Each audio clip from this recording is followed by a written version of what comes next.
All right. So today's talk is it's called Atheism and Humanism, and it it came about because there were a lot of people asking about humanism and what it was and what's going on with it and how maybe it relates to atheism. And so I volunteered to do a little research and see what I could find out. So to kind of tie everything together, I want to start with a quote from John Halstead. It says, "Atheism is about a disbelief in gods. Humanism is about a belief in humans." And I really liked that. I thought it was very short. I wasn't sure if it was accurate, but I wanted to find out. So today I'm going to talk a little bit about both, and I'm going to go into a little bit of history on both. Very, very brief, high level, just to kind of set the stage for some of this. So, to start with, I'll talk about atheism, and to do that, we need to start with the word. Words are imperfect. Atheist is a good example of that. We're all kind of generally in agreement that the word means something along the lines of a lack of belief in gods. But nailing down anything more specific than that sparks mountains of debate. It can represent a broad range of definition and ideas. Uh, you might think of atheism as following a spectrum. Maybe on one side there's non-theist or just a lack of belief. In the middle, maybe there's igtheist, a rejection of belief. And then on the other side, maybe there's anti-theist, an assertion that there are no deities at all. So for this talk in particular, I'm going to use the word atheist to describe anyone who, even if not explicitly, thinks of gods in the same way as like flying unicorns. It's an idea that's possible to dedicate a lot of time and energy towards, but they don't have any expectation of encountering any kind of objective evidence that they actually exist. So while a lot of people don't like the word atheist and maybe they prefer another like agnostic or non-believer, and they may not self-identify as atheist, I hope that for this talk, just accept the word in light of that usage and kind of go with it a little bit here. So a little bit of history on atheism itself. I would suggest that there have been atheists as long as there have been supernaturalists. They haven't had the majority view, especially when you think about things like socio-political power. But they've been there, and often they were persecuted and even killed, so their beliefs were not often publicized. Some major milestones in atheism include the formalization of some non-theistic ideas in around 1000 BC India, the sophists and Epicureans of classical Greece, persecution by Christians and Muslims in the Middle Ages. And then in the Renaissance and Reformation, some momentum starts forming. We see the word atheist get coined. It's used to describe non-believers, and it's used almost exclusively as an insult. But at the same time, some of the ideas about questioning the church start to gain some traction. You see deism growing in popularity. This idea that there's a God, but they don't actually intervene with our lives. A bit more time passed. And then around 250 years ago, it slowly starts to become a little less dangerous to describe yourself as an atheist. You have revolution in the air. The French conducted a radical and violent rethinking of socio-political structures and values, and violent atheism had its part in that. As we move into the 1800s, we see people like Marx and Nietzsche writing from an atheistic perspective. And I want to call out Nietzsche here specifically because Uh, One of his ideas was a concern that uh, especially the Western world had placed its moral foundation in the church, and he suspected that a rejection of religion would naturally increase nihilism, and that we should be careful. It should be a cause for concern, and that we should reevaluate our old systems and adapt them to help build a foundation of values in light of our new understanding. Much like I spoke about in my last talk, the parable of Tus. Next, in the 1900s, we saw Mao and Stalin institute state atheism, which resulted in a strong rejection of communism by religions and especially the Catholic Church.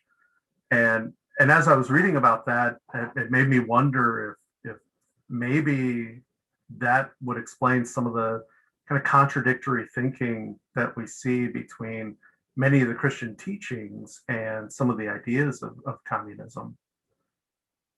Uh, and now in the 2000s, we see the Four Horsemen of the Non-Apocalypse. We see Freedom from Religion Foundation, Seattle Atheist Church. And in 2016, the International Religious Freedom Act of 1998 was extended to include atheists as well. So in general, there's been a kind of growing acceptance of atheism in general. But there isn't a whole lot more that I have to say about atheism in particular, because at its core, it's a bit of metaphysics one-note song. It's a rejection of the supernatural. It doesn't say anything about ethics, aesthetics, or values. And while it's important, I think that those things are things that we definitely need to consider, and that brings us to the humanism side of the talk. So this quote from the American Humanist Center for Education. It says, "Humanism is a godless philosophy based on reason and compassion." So a little bit of the same kind of overview history here. Humanistic thinking traces its roots as far back as the Lokayata movement in 1000 BC India. They developed a naturalistic philosophy with some humanistic elements. There are also some evidence of humanistic thinking from 500s BCE China. You have famous teachers such as Lao Tzu and Confucius promoting agnosticism towards supernaturalism, and instead asking people to focus on duties to family and to society. We can see some similar ideas from the same period in the Greek thinkers, who were starting to try to derive morality in relation to humans rather than to gods. Another major milestone in humanist thinking was the Renaissance. And while many of the humanistic thinkers of the period believed in God, and specifically the Christian God, there was a large focus on practical concerns of the world and work on human potential. This period also launched scientific thinking and science-based and humanistic quotes such as from Francis Bacon, "Pursue science in order that the human estate may be advanced." Then in 1933, humanism itself was formalized in the US by a group of Unitarian ministers, and they created a document called the Humanist Manifesto. In 1941, the American Humanist Association was formed. They're the leading US organization of humanists, and in relation to us, they're the organization that the Seattle Atheist Church is an affiliate of. So now, humanists in the American Humanist Association don't consider humanism to be a religion. They call it a life stance, and the life stance is a person's relation to what they accept as being of ultimate importance. And so it's not necessarily in relation to any specific ideas. it's about how you relate to the things that you think are important. And it's kind of interesting. A lot of there are a lot of different definitions of religion. We heard Mark Breen talk about his definition, and how he would include some atheistic thinkings as religions. There's the humanists tend to use a definition that requires a belief in some kind of transcendental influence. So while there are some definitions of religion that might include humanists, in the same way that some sects of Buddhism would be included, but they don't think of themselves as being a religious organization. So Humanism and Its Aspirations is a document that's also known as the Humanist Manifesto 3. It's the current outline of humanist worldview, and that was released in 2003. And they state in there that it isn't a document about what humanists must believe, but about what they do believe.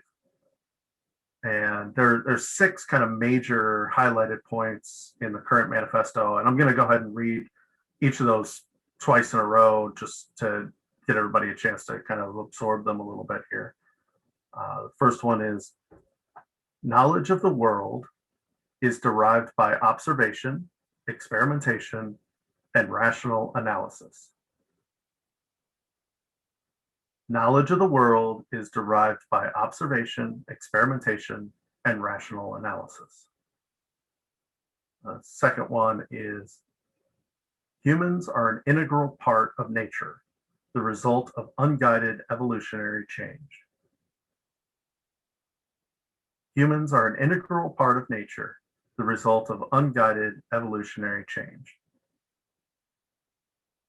Third one is, ethical values are derived from human need and interest as tested by experience. Ethical values are derived from human need and interest as tested by experience. Number 4, life's fulfillment emerges from individual participation in the service of humane ideals. Life's fulfillment emerges from individual participation in the service of humane ideals. Humans are social by nature and find meaning in relationships. Humans are social by nature and find meaning in relationships.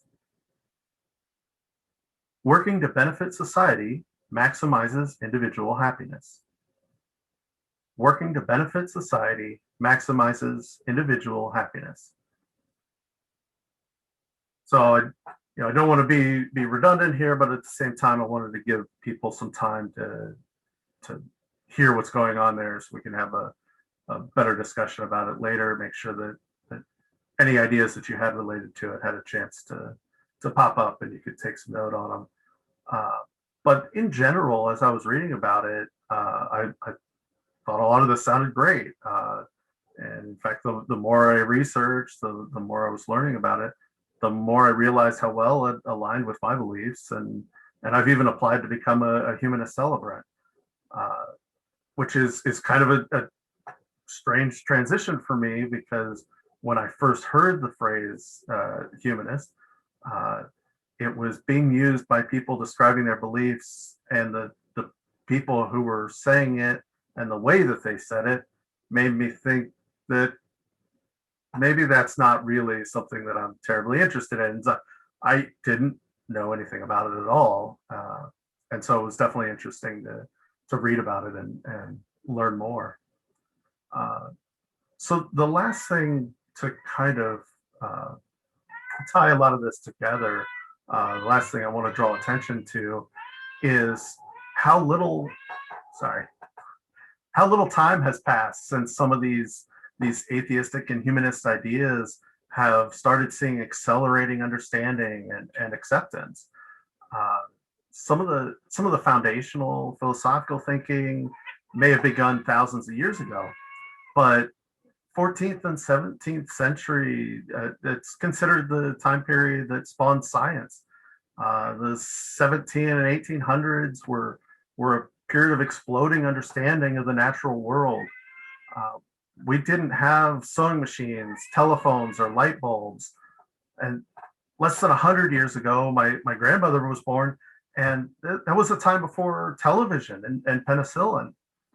We went from computers that were the size of a room to a pocket computer with more processing power than the total combined power of every computer in the world in a span of less than 60 years.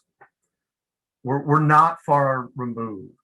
These things are things that we're living through. It's something that we're part of. And one of the most important things that I want to leave everyone here with is the idea that things are changing so rapidly and significantly that there's no way that any of us can be fully versed in all aspects of it. And there's just so much information that we can't have that depth of knowledge in every aspect. And there are lots of ideas out there that are important. There are things that we should be concerned about, but there's not time to individually become expert in all of them. And so that starts to place more importance on some foundational philosophical ideas about how to live well. So I would suggest that that if we go back to this overarching idea of atheism involving a disbelief in the supernatural, it allows us the focus to recognize that humanity is the only source of ethics. Humanity is what we've got. It's what we've got to work with. And then humanism involves a belief in humans. It provides a framework for what those ethical values should be and a path towards being better as humanity. That's it. Thank you. Okay, everyone, if I could get you to take your mute, turn your mute off, and give Mark a round of applause. Thanks, Mark. That was a great talk.